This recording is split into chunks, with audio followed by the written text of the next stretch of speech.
This is a reproduction where life is the stake. Liguai, newly born, is trapped in the reefs. His flag has long been torn by sand grains. He fully understands that he must return to the sea in order to survive, but his severely overtaxed body is fiercely betraying his strong will concerning the nearby seawater. At this moment it feels like an unreachable horizon. As Bingsy's suffocating sensation tightens around his heart, his pupils are suddenly filled with waves of memories. To return to this birthplace, he traversed a 1,000-mile misty sea, guarding his homeland after 15 years. With a flag accustomed to splashing water, clumsily scraping through rough sand with each step is extremely difficult for those who live in the sea.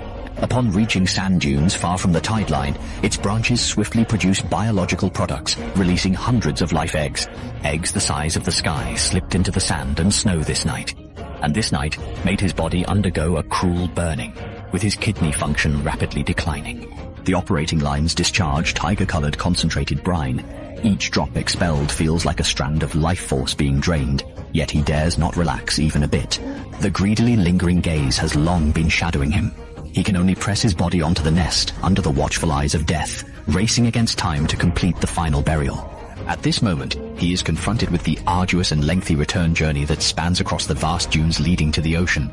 Yet due to his utterly exhausted body, it appears nearly impossible to undertake.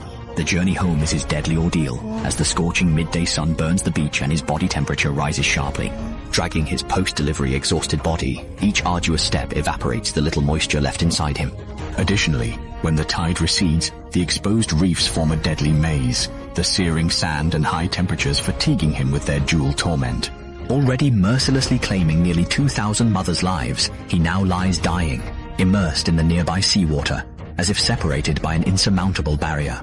Yet, at the final moment of despair, when all hope seemed completely lost forever, an unexpected wave of refreshing coolness crashes onto him, gently and powerfully pulling him back into the ocean's embrace.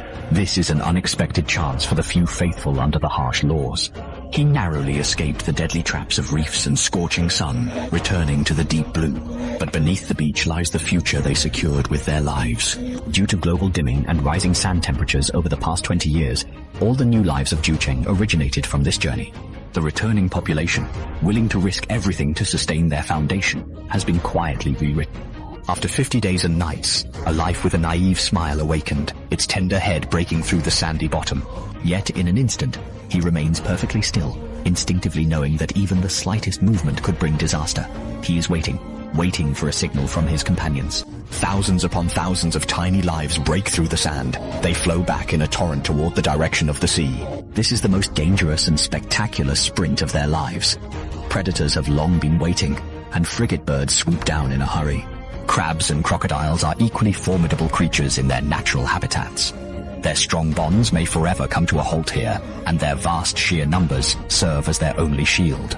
Those creatures rushing into the waves embark on an unknown voyage. However, as the beach beneath becomes increasingly turbulent, the balance is disrupted. This cycle of life between the beach and the sea has continued for millions of years. How much longer can it endure?